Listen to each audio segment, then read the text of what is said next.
क्या तुमने सोचा है कि जो जर्मनी और जापान दोनों ही वर्ल्ड वॉर टू में पार्टिसिपेट किया था और दोनों ही हारे थे, लेकिन दोनों ही कुछ डेकेड्स के बाद दोनों ग्लोबली उनकी इकोनॉमी बहुत अच्छी होने लगी। लेकिन जो ब्रिटेन था, जो कि विनिंग साइड पे था, कुछ डेकेड बाद उसकी इकोनॉमी नीचे जाने लगी। ऐसा क्यों हुआ? वर्ल्ड वॉर टू में जो ब्रिटेन जो विनर था, उसकी इकोनॉमी जो हारे हुए लोग थे जर्मनी और जापान, उनसे भी खराब परफॉर्म क्यों करने लगी। इसके बारे में आज हम बात करने वाले हैं कि ऐसा क्यों हुआ और इसकी क्या क्या वजह थी। और जो ये हुआ था, ये बहुत अजीब सी बात थी कि वर्ल्ड वॉर टू में जो जीते थे वो सफर करने लगे, जो हारे थे उनकी इकोनॉमी ऊपर होने लगी। तो पहले हम बात करेंगे जर्मनी और जापान की रिकवरी कैसे हुई थी। अगर आप पहले पहले अगर देखोगे तो ये बहुत अजीब सा लगेगा कि जो हारे थे उनकी इकोनॉमी ग्रो होने लगी। ऐसा क्यों हुआ? पर इसके चार टोटल मेजर रीजन थे क्योंकि जापान और जर्मनी की इकोनॉमी अच्छी होने लगी थी। पहला रीजन जो है, जो यूएस जो था उस टाइम पे, वो जर्मनी और जापान की इकोनॉमी की उसको जरूरत थी। उस टाइम पे कोल्ड वॉर चल रहा था और यूएस को अच्छे एलाइज चाहिए थे जो कि सोवियत यूनियन के खिलाफ उसका साथ दे। इसलिए यूएस ने जापान और जर्मनी की इकोनॉमी में पैसा पंप करना शुरू किया। इससे जापान और जर्मनी की इकोनॉमी अच्छा होना शुरू हुई। जो वेस्ट जर्मनी था उसको मार्शल प्लान की वजह से बहुत हेल्प। जो जापान था उसको रिकवरी के लिए एड मिली थी और जापान की इकोनॉमी तभी बूस्ट हुई थी जब यूएस ने कोरिया वॉर के लिए जापान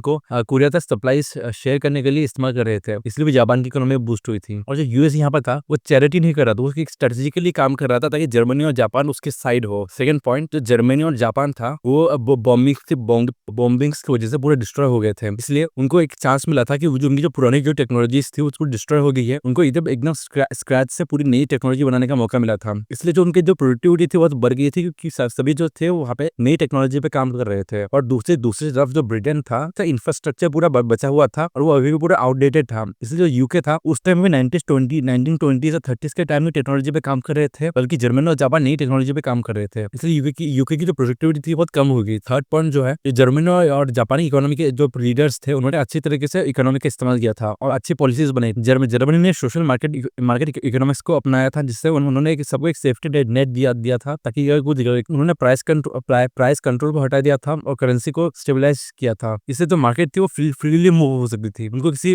जबरदस्ती ऊपर नीचे करने की जरूरत नहीं पड़ती। और उसी टाइम में जापान ने भी मॉडर्न इकोनॉमी एक्सपोर्ट करना शुरू किया था, इससे जापान की इकोनॉमी पर फोकस हुई थी। और फोर्थ बहुत अच्छा पॉइंट है, जो जापान और जर्मनी की जो इकोनॉमी थी वो हारे थे, तो उसने दोनों ही हारे थे, इसलिए उन्होंने उनको यूएस के साथ एक डील साइन करनी पड़ी थी कि वो अब से डिफेंस को भी खर्चा नहीं करेंगे। इस वजह से उनकी डिफेंस थी वो तो यूएस देख रहा था, पर उनका जो मैक्सिमम कैपिटल जो डिफेंस में जाना चाहिए था वो उससे कुछ अपनी इकोनॉमी, एजुकेशन और एक्सपोर्ट पर डाल रहे थे और अपनी फैक्ट्रीज को बढ़ा रहे थे और टेक्नोलॉजीज को भी बढ़ा रहे थे। ये उनके लिए बहुत अच्छा एडवांटेज था क्योंकि यूके को अपने डिफेंस में भी पैसे खर्च करने पड़ रहे थे और जर्मनी और जापान को डिफेंस में पैसे खर्च नहीं करने पड़ रहे थे। इसलिए जो उनकी टेक्नोलॉजी थी वो उसको अच्छे से यूटिलाइज कर पाए थे। अब सेकंड पार्ट में हम बात करेंगे यूके था, उसकी इकोनॉमी ग्रो क्यों नहीं हुई। आप तो समझ गए कि जापान और जर्मनी की इकोनॉमी क्यों ग्रो हो रही थी। अब यूके की बात करते हैं, उसकी इकोनॉमी ग्रो क्यों नहीं हुई थी। फर्स्ट पॉइंट, यूके ने जो ये वॉर लड़ी थी वो पूरी के पूरी वॉर को फंड करने के लिए उन्होंने बोरोइंग्स करी थी। ज्यादातर उन्होंने फंड लड़ाई लड़ने के लिए जो पैसे खर्च किए थे उन्होंने यूएस से बोरो किए थे। अगर हम एस्टिमेट करें तो टोटल $2 ट्रिलियन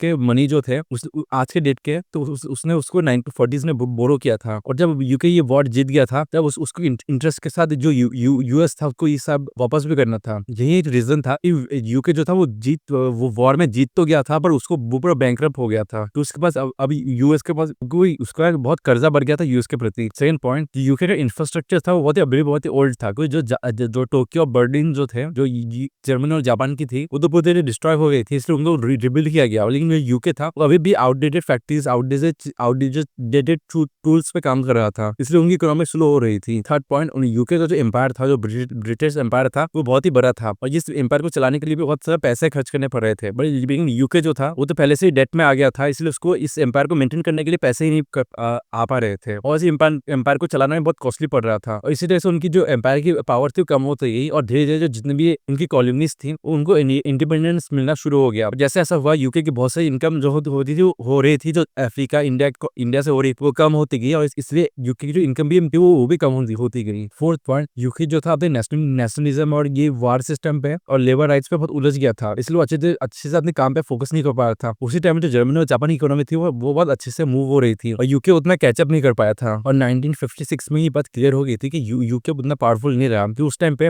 एक सुएज का कनाल नाम का क्राइसिस चल रहा था, जिसमें ब्रिटेन और फ्रांस और इजराइल इजिप्ट पे प्रेशर बढ़ा रहे थे। यूएस जो था उसने फाइनेंशियल प्रेशर जो था यूके पे बढ़ाया और यूके को इस वजह से अपने से यूके को बैकआउट करना पड़ा। इस टाइम पे सब लोग समझ गए थे कि यूएस है यूके से ज्यादा पावरफुल हो गया है और जो ब्रिटिश एम्पायर है वो अभी भी बहुत डिक्लाइन पे है और बहुत कमजोर हो चुका है। तो अगर आपको ये वाली वीडियो अच्छी लगी तो आप इस वीडियो को लाइक कर सकते हो, चैनल को सब्सक्राइब कर सकते हैं।